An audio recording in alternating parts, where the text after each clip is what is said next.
America, we are crawling with psychics. Nobody in Washington can tell you what a gallon of milk costs. Every one of them can tell you exactly what artificial intelligence is going to do to your grandchildren in the year 2049. Apparently, we didn't elect a Congress. We elected a psychic hotline. And the readings are free, which is the only thing they've ever given away. Turn on anything this week. You'll get the surveillance state your grandkids live under and the exact month your job disappears, delivered by people who could not tell you what the law says about any of it. Why? Because there isn't one. Here is the number of comprehensive AI framework bills Congress has managed to move out of committee. 0. Now, that's not enough. Not too weak. No. 0. They held hearings. They made the concerned faces. They went on the podcasts. 6 actual members of Congress even produced a real bipartisan draft. 3 Republicans, 3 Democrats, which in this town is basically a Christmas miracle. And leadership in both parties waved it off because it wasn't robust enough. Which is Washington speak for, I would rather keep the issue than solve it. So here's where we are. A government that cannot produce a framework for artificial intelligence, but cannot stop producing predictions about it. Apparently, prophecy is easier than legislating. Prophecy doesn't have to get out of committee. In America, Chad Law here, the last gay conservative, and this is Common Sense, the show that reads the fine print so you don't have to. And if you've got something to add while we're doing this, or you think I've got it dead wrong, text me, 252-CHAD-LAW. I read them at the end of the show. So let's take this thing apart. The people warning you the loudest about what AI might do to you have not agreed on what AI should be allowed to do. That is not governing. That is a ghost story told by people who did not do the reading and who are counting on you to not ask whether they did. And I want to tell you why they do this, because once you see it, you'll see it everywhere. Nobody in Washington is allowed to say the 3 most useful words in the English language. I don't know. You cannot say it in a hearing. You can't say it on a panel. You can't say it at a press conference because the next question is, then why are you here? And there's no good answer to that one. So a gap opens up. Nobody actually knows what this technology becomes in 20 years. Not the senators, not the anchors, not the CEOs, and not me. And I've been reading about this until 2 a.m. like a lunatic. But politics cannot leave a gap empty. So it fills that gap with the loudest emotional thing available. Robots, surveillance, your job, your children. Fear is the only substance Washington can manufacture in unlimited quantities without knowing anything at all. And most of these people are not lying. They believe every word. The fear is a substitute. It's what they say instead of saying, I don't know. But that only explains the noise. It does not explain the silence. Because a gap that stays open for 3 straight years isn't confusion. Confusion resolves. Somebody eventually reads the thing. A gap that stays open for 3 years is a gap somebody is being paid to leave open. And I've got a receipt on that. It's got a date on it, and the date is going to make you sick. Now, here's the part where I sound crazy. We already know what to do. Not because we can predict artificial intelligence, because we've faced this exact governing choice before.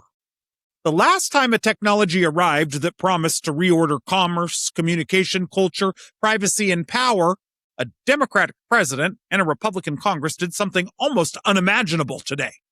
They agreed on the rules of the road. And then they had the restraint to let Americans build the actual road. It worked. It produced the greatest explosion of innovation and prosperity in modern American history. And the blueprint is sitting in an archive right now, under an inch of dust. We do not need Washington to predict the future, contrary to their opinion. We need Washington to remember how it governed the future once before. So tonight, what Washington is doing instead of governing, and who's paying for it? How 2 men who could not stand each other won the last one, and what it costs a country when it decides it already knows the answer. So let's talk about what Washington has been doing instead. I'll be fair about it. I said Congress hasn't produced a framework. I did not say Congress has been idle. Congress has been very busy.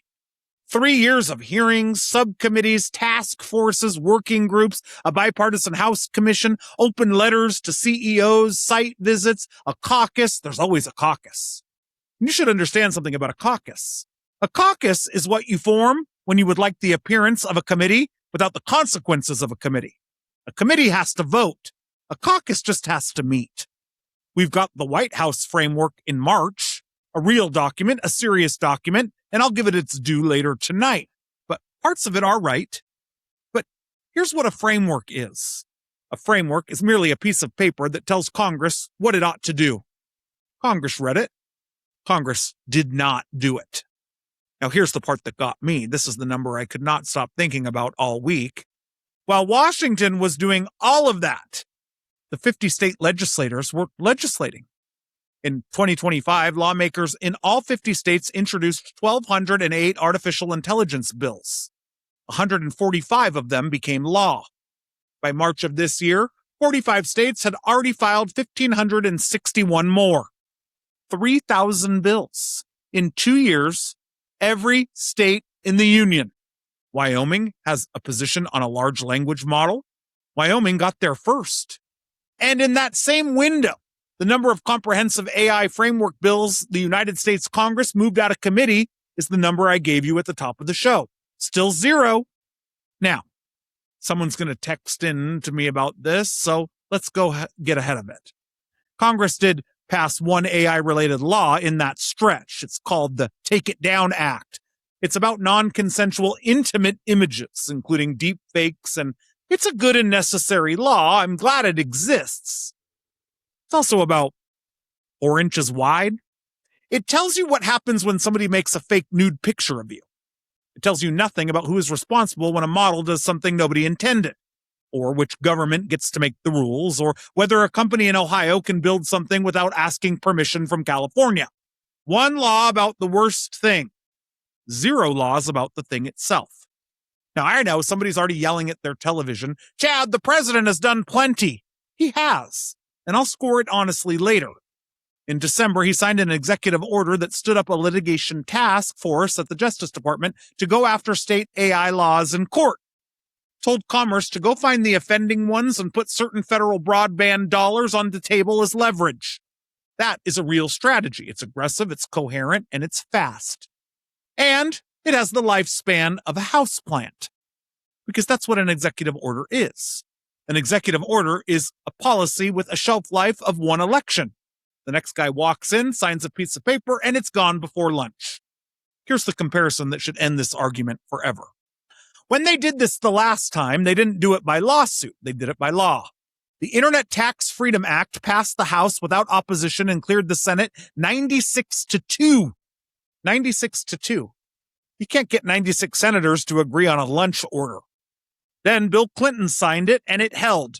Through him, through Bush, through Obama, Trump, Biden, Trump again, and Congress made it permanent in 2016. That is not a preference, that's a foundation. What we have now is a president renting a policy and a Congress that won't buy one.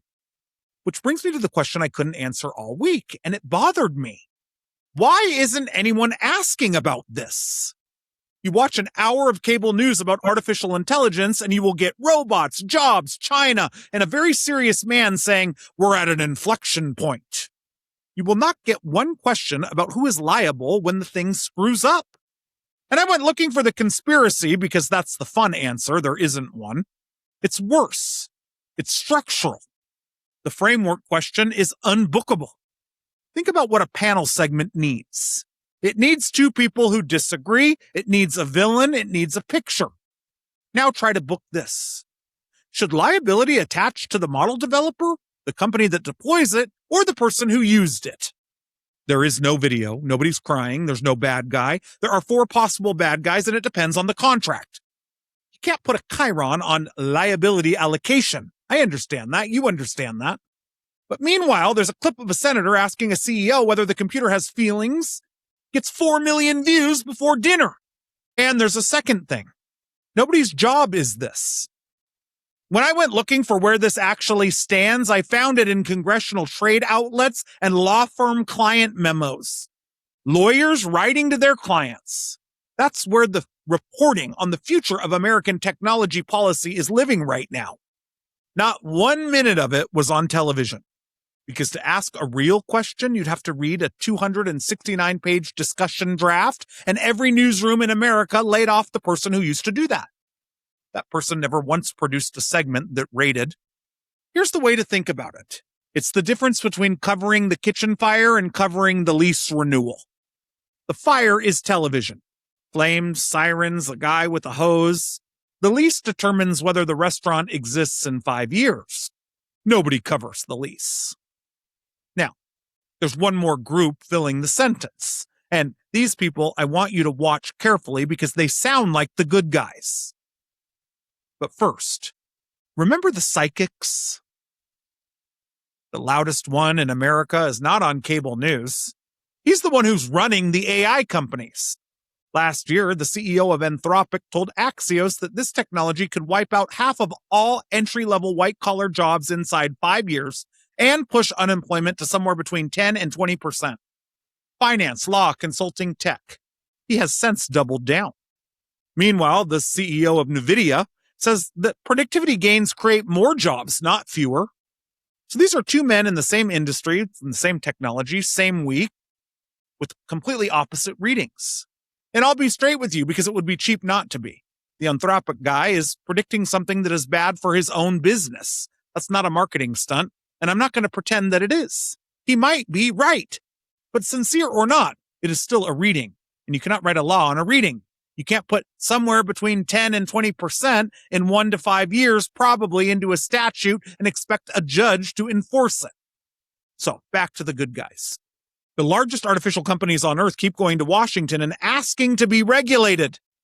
And everybody hears humility. Look at that. They're worried too. They even want guardrails on themselves. Let me tell you what I hear. Before marketing, before any of this, I was a licensed cosmetologist. I stood behind a chair. And I am not against licensing. I'll go first on that. If you're putting a chemical on a stranger's scalp that can burn them or blind them, if it gets into their eye, you should have to prove that you know what you're doing. That's the floor, and I want the floor. Here's the part that isn't the floor. In Oregon, that license takes 2,100 hours of school. In New York, it's 1,000. They use the same chemicals, the same scissors, the same human head. Oregon hair is not twice as dangerous as New York hair. It's on the other side of a line on a map. That's it. I always figured the real safety material, sanitation and chemistry and infection control and don't blind anyone was maybe 400 hours. Turns out I was even being generous to my own industry. The Institute for Justice went through the actual curricula across 11 states, averaging 1,650 hours. Safety and sanitation is about 10% of the training. 10%. So call it 160 hours. So what are the other 1,500? They're tuition. And nobody sat in a room and drew that up as a scheme. That's the part people get wrong.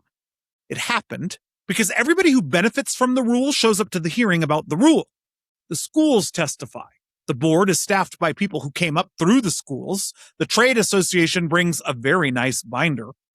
And the person who is not in that room is the 22-year-old who can't afford 18 months of tuition and who is doing hair out of her kitchen instead. Illegally, by the way. So when the biggest AI companies in the world stand up and ask for sensible safety rules, I don't hear a villain. I hear the beauty schools. I hear people who probably believe every single word, what they're saying, and who have also noticed something. Compliance cost is flat. A licensing regime, an audit requirement, a registration threshold, those cost about the same whether you have 4 employees or 40,000. To a company worth $300 billion, that's a rounding error. To the company that would have beaten them, it's the entire runway.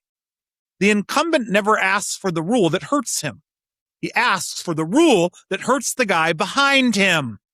And this is not a theory because you can read the filings. There is a super PAC called Leading the Future, launched in 2025, north of $100 million. Andreessen Horowitz, the president of OpenAI, and his wife at $25 million, a Palantir co-founder, a Silicon Valley investor or two, their goal is one national rule that preempts the states. There's a second pack, seeded with about $20 million by Anthropic. And I'll note for the record that Anthropic makes the AI I use to research my show, which I've never hidden and I'm not going to start tonight. Their group wants safety requirements and opposes broad preemption. There's a third pack run by a White House advisor that has pledged $100 million. $50 million of it has already been spent on this year's midterms. Now, I want you to hold on to something. Last year, the United States Senate did vote on whether to freeze state AI laws. It failed 99-1. 99-1, ladies and gentlemen. That is not a close question. That is the Senate agreeing about something, which happens roughly as often as, Halley's Comet. And a fight that was settled by a vote of 99-1 is now being rerun with $250 million in campaign money. So understand what's in front of you. This is not an industry lobbying against regulation. It is two rival industries, one buying preemption, one buying safety rules, spending against each other at a scale that rivals the political parties. And neither one of them is buying anything for you. Whichever side wins, the rule book gets written by whoever could afford to be in the room. And the 4 people in a garage who might have built the better version of this were never invited because they don't exist yet. Companies that don't exist yet do not have lobbyists. So that's the theater. And it's not gridlock. Gridlock is when two sides want different laws. This is what happens when nobody can say, I don't know. So everybody performs instead, and the only people in the room with a straight answer are the ones with a financial interest in it, which would be a hopeless place to end. Except we've been here before, folks. And last time, we won. Let me show you how. Here's what nobody tells you about winning. When policy fails, you get a hearing, a documentary, and somebody's name on a scandal. But when policy works, you get nothing. There's no anniversary for the tax that never got levied. Nobody's making a limited series about the lawsuit nobody filed. A policy victory doesn't look like a victory. It looks like a completely normal Tuesday. And normal Tuesdays don't trend. That's why we forgot. Not because it was complicated, because it worked so well it became invisible. And 30 years later, a country that already won this fight can be sold the exact same fear a second time in nicer packaging by people who were in middle school for the first one. So let me remind you what we did.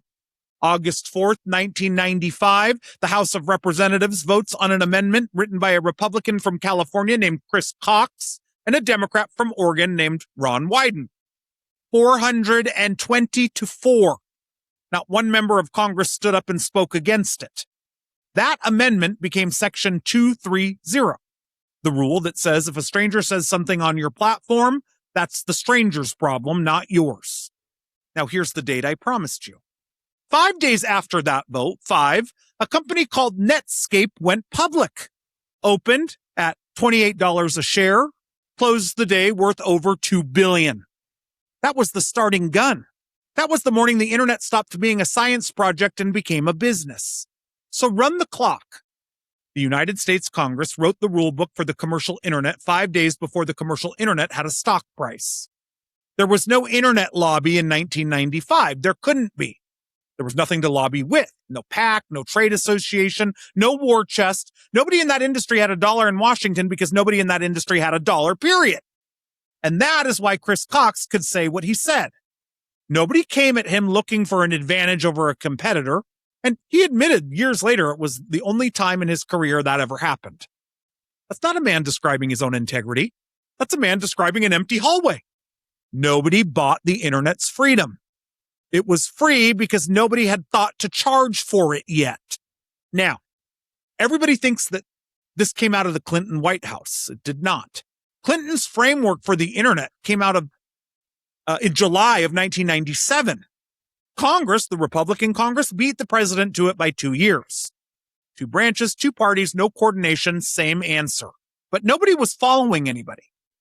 So let's put the credit where it goes, because everybody's version of this story is wrong. Gingrich's Republican House wrote the law and passed it twice. Section 230 in 95, the tax moratorium in 98, both out of a Republican Congress, both with Democrat co-authors on the bill. Clinton's White House supplied the doctrine, and it took the rest of the world. Cox and Wyden built the bridge, one Republican and one Democrat, and they did it twice on purpose, and Clinton signed it. Not one of those men gets to claim the internet by himself. The Republicans can't have it, the Democrats can't have it, and anyone who tells you otherwise is selling you a t-shirt. That's not an agenda. That's what a truce looks like. Compromise. Actual governance. And that's the name for it. The Internet Truce. Somebody should have put it on a plaque. And then in 97, the White House put out 5 principles. And why they were brilliant is the opposite of what people assume. The genius was not what they wrote down. It was what they refused to write down. They did not decide what the internet was for. They did not decide who was responsible for what a stranger typed. They did not appoint one single human being anywhere in the United States government to approve it. 5 principles that amounted to this. We don't know what this is yet, so we are going to protect it from ourselves until we figure it out. There it is. The 3 words. In a federal policy document on purpose from a president and a Congress who spent that entire decade trying to end each other. And one of those attempts involved an impeachment. They didn't fill the gap. They built around the gap. You want to know what that bought? This morning, you deposited a check by taking a photograph of it. Somebody in Nebraska sold a set of used golf clubs to somebody in Norway before lunch. Nobody permitted either of those. Nobody licensed them. And if you had described them out loud in 1997, somebody would have taken your temperature. That wasn't luck.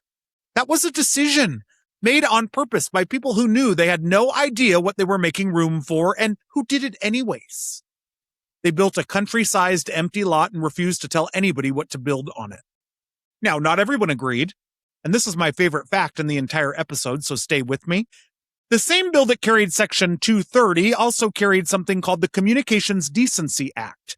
Senator James Exon from Nebraska, his bill made indecent material online a crime with jail time and fines. So Congress passed the right answer and the wrong answer in the same law on the same day, which is the single most Congress thing that has ever happened, by the way. 16 months later, the Supreme Court threw the Exon half out. 2 justices dissented only in part. The other half is still on the books today. It built the thing you're looking at right now. America ran a controlled experiment on this exact question with one bill, same day, and we have the results. And by the way, Jim Exon wasn't a monster. He was a grandfather who'd seen what a modem in 1995 and wanted to take it away from his kids. That's a decent instinct, and I get it. But being scared is not a policy. Scared is a feeling. And when you legislate a feeling, you get something the Supreme Court can throw out before the technology finishes booting up. Then there were the psychics. Of course, there were psychics then, too. 1995, Newsweek runs a piece headlined, "The Internet? Bah!" The author calls online shopping baloney. Telecommuting? Baloney. He writes, and I promise I'm not making this up, that no online database will ever replace your daily newspaper, and no computer network will change the way government works. He published that in a magazine, which you now read on a computer network, about a government that changed. But here's the thing that gets me. That man, Clifford Stoll, came back years later and said it flat out. I was wrong. Called it his howler. Said now, when he's sure he knows what's happening, he reminds himself he might be wrong. The single wrongest man in the history of the internet found a way to say, I just don't know. He just had to do it afterwards. Not one person currently on your television about artificial intelligence has managed it beforehand. So when somebody asks which side of history you want to be on, that's the choice. Not the smart people versus the dumb people. The people who admitted they couldn't see the future and the people who charged for the reading. Now here's where it gets funny, and then it gets a little sad. The funny part is that a lot of these people are still there. Not their portraits, them. There are members of the current United States Congress who were in that building when this passed. Some of them have now served longer than the internet has existed, which means we've got people voting on artificial intelligence who were already senior when the answering machine was aspirational. Here's the sad part. One of the two men who wrote it is a sitting United States senator. Section 230 and the Internet Tax Freedom Act twice, both times with a Republican on purpose. Right now, today, Ron Wyden from Oregon, in Congress since 1981, 45 years, which is not a compliment and not an insult. It's a number that should probably alarm all of us. And he's not in a museum. He's not on a stamp.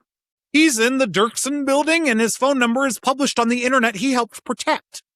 He's also my senator, and I disagree with Ron Wyden about 99 out of 100 things. I'll give you the list some other night. But he's sitting on the answer. He wrote the answer. He wrote it twice. But boy, do they love milking this lobbying money. And after 3 years of hearings, open letters, panels, predictions, and $250 million in campaign money, apparently nobody in Washington has walked down the hall and knocked on his door. That's the amnesia. The instructions aren't lost. The author is alive, employed, and 300 feet away, and everyone would rather be a psychic.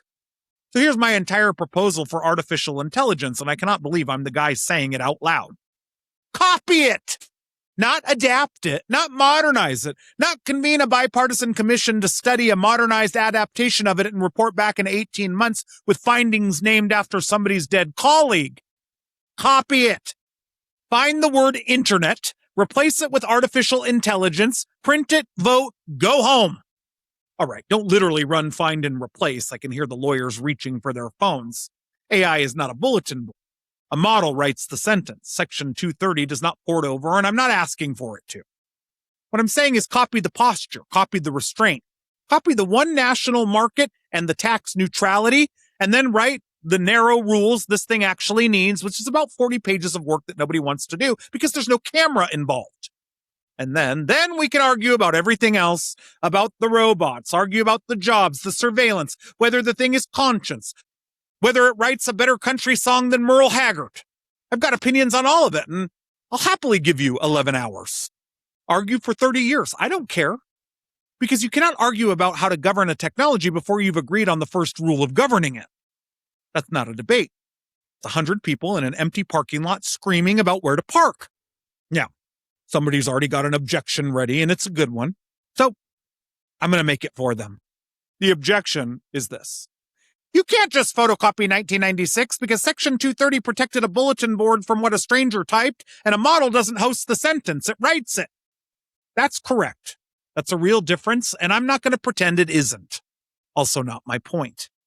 And that argument, who's responsible when the machine writes the sentence, is narrow, technical, boring, and exactly the fight Congress should be having and isn't.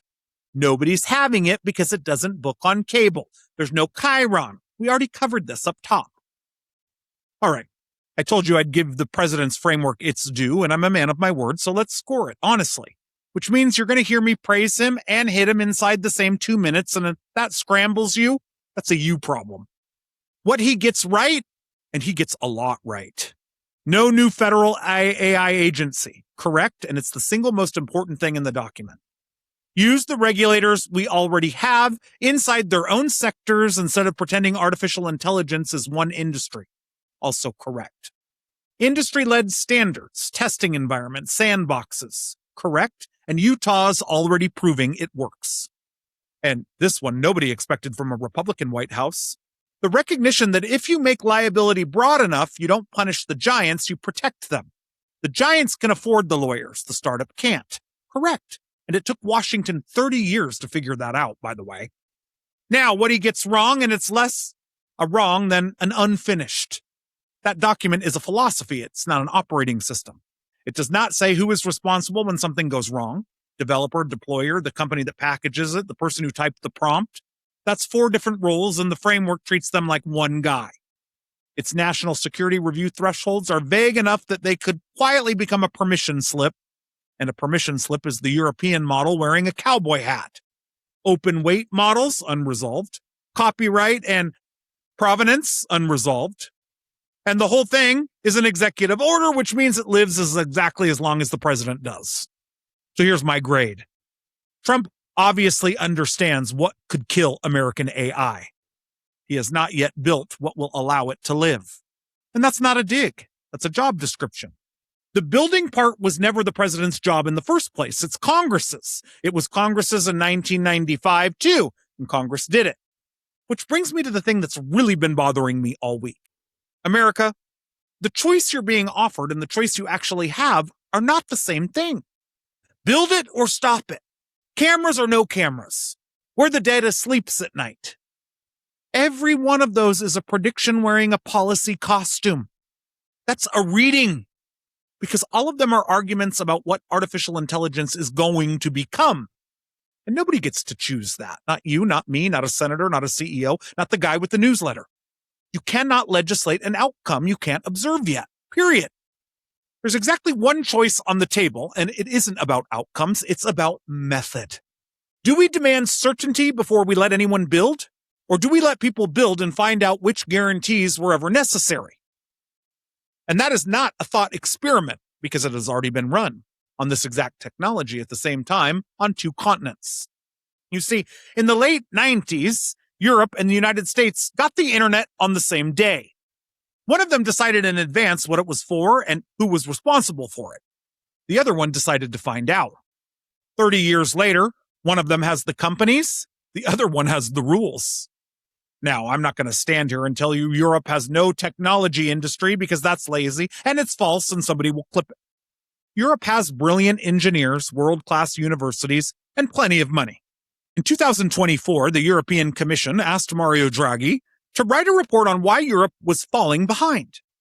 Draghi ran the European Central Bank. He was the Prime Minister of Italy. This is not a guy from the Heritage Foundation. He's very leftist. Here's what he found. There is no company in the European Union founded from scratch in the last 50 years worth more than 100 billion euros. Not one. In 50 years. And every American company worth over $1 trillion, all 6 of them, was created within that same window. Of the 50 largest technology companies on Earth, 36 are American. Europe has 4. And this is the detail that stopped me cold. Europe's 3 biggest research and development spenders have been car companies for 20 years running. America's top 3 are the ones you're arguing with on your phone. We had that same profile once. Autos and pharma in the early 2000s. Ours changed. Theirs didn't. What did Europe get instead? Oh, they got the cookies banner. That's not a joke I'm making. That is Europe's most widely experienced contribution to the internet. A button on every website on Earth that you click to make a box go away. Europe regulates uncertainty. America regulates demonstrated harm. One of those builds compliance departments. The other one builds trillion on trillion-dollar industries. And look, I will put the American internet settlement up against any technology policy any government on this planet has ever written. Bring me a better one. Doesn't exist. But I'll wait. Now, don't get comfortable because we did our own version of this, and we did it recently, and I want to be honest about it. America has a second way to lose. We don't forbid the technology. We decide we already know which one wins, and then we buy the customers. Electric cars. I'm not against electric cars. If you want one, buy one. It's a free country, and they're quick. I own one. But watch the mechanics. 2 federal tax credits expired September 30th of last year. The month before they expired, battery electrics hit a record 12% of new car sales. Fourth quarter, right before, all-time record, 437,000 units. Then the credit went away. First quarter of this year, 216,000. Cut in half in 1 quarter. That was not demand. That was a deadline. And here's the part that should keep somebody in Washington up at night. The hybrid, which never qualified for a nickel of any of it, hit a record 16% share. The product nobody paid you to buy outgrew the product they paid you to buy. That's not a story about cars. That's a story about a government that was certain it knew what Americans wanted, spent your money proving it, and got corrected by a Toyota. So there are 2 ways to lose this AI deal. Europe demanded guarantees before construction and ended up regulating other people's inventions. We decided we already knew the answer and paid for it until the check bounced. Different politics, but the same disease. Both of them started with somebody in a Capitol building decided they can see the future. Which brings us back to the only real question on the table, and it turns out somebody already wrote the answer down. So if the answer is sitting right there, why hasn't anyone picked it up? 3 reasons, and none of them are the ones you'd guess. 1, nothing is forcing them. The internet tax bill happened because 30,000 local taxing authorities were lining up to tax your modem, and businesses screamed loud enough to create a deadline. Deadlines produce laws. Artificial intelligence has no deadline. The cost of doing nothing lands on companies that don't exist yet, and companies that don't exist yet don't have lobbyists. 2, this is the one that actually matters. An unresolved fight pays, a resolved one doesn't. There's a name for this. Economists call it rent extraction, and it comes out of the work of a law professor named Fred Mackenzie back in the 90s. The plain version is simpler than the name. We all understand that politicians can get paid to pass something. What Mackenzie documented is that they can also get paid to not pass something. You float the bill, the people it would hurt come running. The bill quietly dies in committee and everybody's happy. State legislators have their own word for it. In California, they call them juice bills. In Illinois, fetcher bills. Everywhere else, cash cows. The industry named this practice itself because the industry does it on purpose. And I want to be careful, because I told you earlier there's no conspiracy here, and I mean it. See, nobody has to sit in a room and plan this. Nobody has to even say a word out loud. You just have to notice what's true. Right now, a resolved AI fight is worth $0, and an unresolved one is worth $250 million and climbing. 2 industries buying opposite outcomes in an election year. Nobody has to be corrupt for that to work. The incentive does it for them. That's worse than a conspiracy because you can't indict an incentive. And that is the entire difference between 1995 and tonight. Not the technology, not the people, not some vanished golden age of statesmanship. The money. In 1995, there was nothing to milk. Today, there's a herd. That's not a moral victory back then, and it's not a moral failure now. It's timing, and we spent it. 3, preemption is the poison pill. Republicans want one national rule. Democrats want the states to keep their authority. Neither will trade.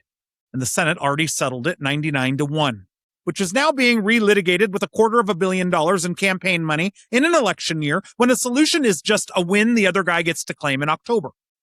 An issue you can fundraise on, a law you can't. So here's the deal I'd put on the table. I call it the AI truce. 7 pieces, I'll be quick, and I want you to notice something as I go. Not one of them requires anyone to predict anything. 1, one national market, federal rules for how these things get built. States keep everything they've always had over how they get used. Fraud, kids, consumers, schools, cop, zoning. 50 different rule books for building a model is not federalism, it's a tariff. 2, no new AI agency. We have regulators. The FDA exists. The FTC exists. Banking regulators exist and have opinions about everything. We do not need a Department of Artificial Intelligence with a nice lobby and a 40-year lease. 3, conduct over capability. We punish what people do, not what a tool could theoretically enable. Fraud is already illegal. Discrimination is already illegal. Running unpermitted turbines is already illegal. You don't need an AI law to enforce the Clean Air Act. You need somebody to enforce the Clean Air Act. 4, say who's responsible. Developer, deployer, the company that packages it, the person who used it. 4 roles, 4 levels of responsibility written down. This is the boring one. This is also the one that matters the most, which is why nobody's doing it. 5, protect the garage, research, startup, sandboxes, open weight development. And this isn't theory. Utah built a regulatory sandbox for legal services in 2020 to test whether you could loosen the rules without hurting consumers. 14 complaints in the first stretch, about 1 per 400,000 services. It also turned up real problems, and they fixed them, which is the entire point. A sandbox finds harm, a ban finds nothing forever. 6, infrastructure without corporate welfare. And I mean this at both ends. No permitting obstruction, but also no abatements, no sweetheart deals, no handing a $1 trillion company a tax holiday. Bring your own power, pay your own freight. My grandmother should not be subsidizing anybody's data center in her electric bill. And last 7, tax neutrality, which brings me to the one piece of actual legislation I want. The AI Innovation Tax Freedom Act. Same idea as 1998. Same structure, same reasoning. No special taxes invented to punish or milk this technology because it's new and unpopular. No tax on tokens, on training, on interference, on API calls, on a subscription just because there's AI inside it.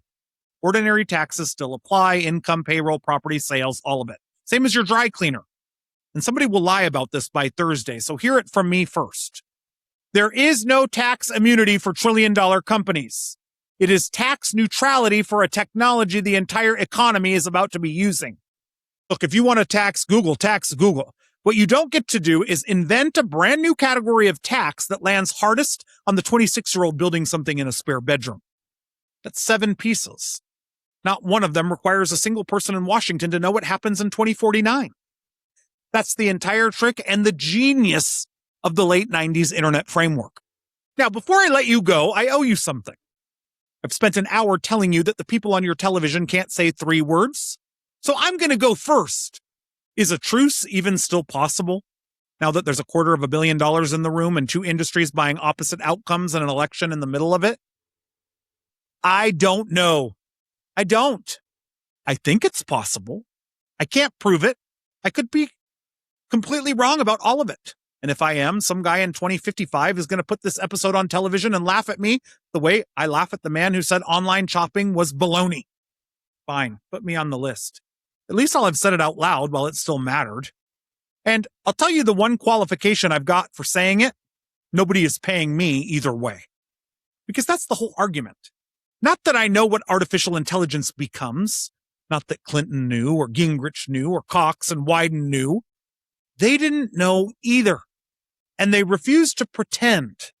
And then they built a country where the finding out could happen. Which brings me to Reagan. Not the government is the problem line everybody uses. A different day. January 28th of 1986. The Challenger comes apart 73 seconds off the pad on live television in front of a nation of school children who were watching because their teacher was on board. Reagan tears up the State of the Union and goes on air that evening. And what he says to those kids is not that it was safe, or that it was worth it, or that somebody will be held accountable. He tells them this. He tells them that this is what exploration is, that taking a chance is part of it. And then he says the future doesn't belong to the faint-hearted, it belongs to the brave.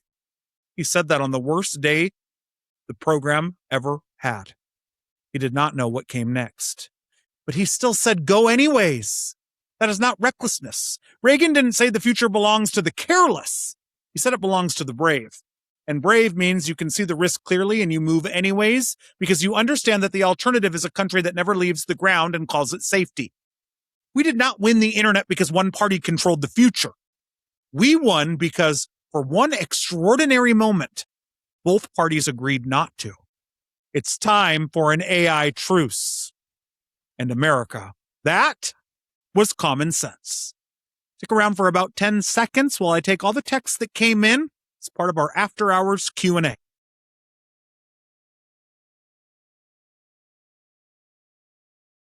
All right, let's take these questions.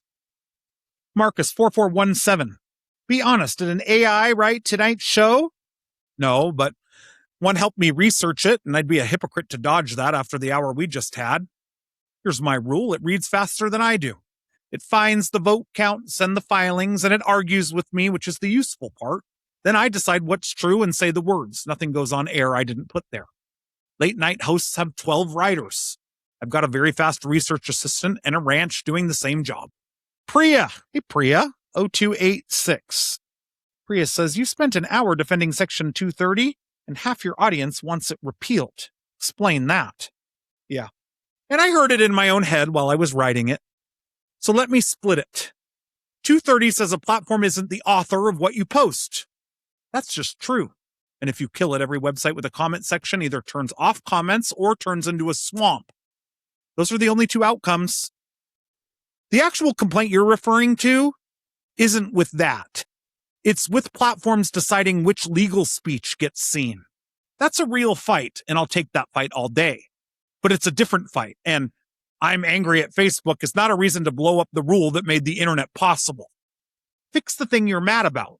Don't burn the foundation because you don't like the tenant. Tobias 9153. You mocked Exxon for wanting to protect kids. Some of us have kids. Well, great, Tobias. I didn't mock him. And you're not wrong to be watching for that. Exxon looked at what a modem could reach in 1995 and wanted it away from children. That instinct is correct. I share it. What I said is that his method failed. He wrote a law so broad the Supreme Court threw it out inside 16 months. And at the end of it, kids were exactly as exposed as they'd been before. He got a feeling into the statute books and it accomplished nothing. You want a rule that protects a 9-year-old? Write the narrow one that survives court after the foundation is built. That's not me going soft on it. That's me wanting it to work. Great question. All right, next one. Renee, 6820. Have you actually called Wyden's office? No. Guy's half dead. I think he's on a breathing machine or something. And I sat with that for about a day because it's the obvious thing to throw back at me, and it should be. Honest answer, I'm a guy with a show. He's got 100 million things in front of him, and I figured a phone call from me goes into a log somewhere, which is exactly the excuse everybody in Washington is using. So I don't love how that sounds as it's coming out of my mouth and I'm thinking about it, but ask me again in a month. So that's what I do here. Raw honesty. Sorry. All right, Grant, ending in 3374. You said you don't know what AI becomes. Then why should I take your 7-point plan seriously? Nice try. It's a fair one, so I'll take it, but you're not going to win this one. My plan doesn't require me to know. That's the design.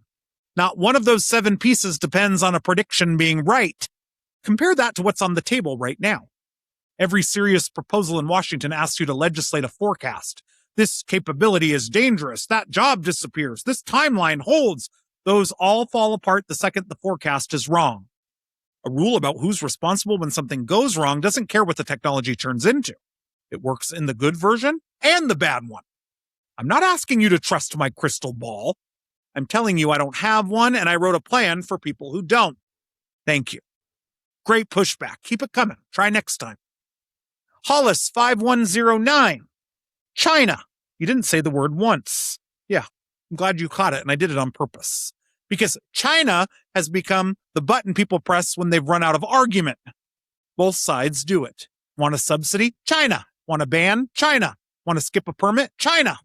It's not a fake concern, it's a real one, but it's being used as a substitute for thinking, which is the same disease as the physics wearing a flag. And here's the thing nobody wants to hear. If the race is real, the answer is the same one I gave you. The country that lets people build the fastest wins the race. Certainty first is not a national security strategy. It's a way of losing politely like Europe did. All right, great question. Next one, Danielle, 7742. What if the Anthropic guy is right and half of entry-level jobs are gone in 5 years? Does your truth survive that?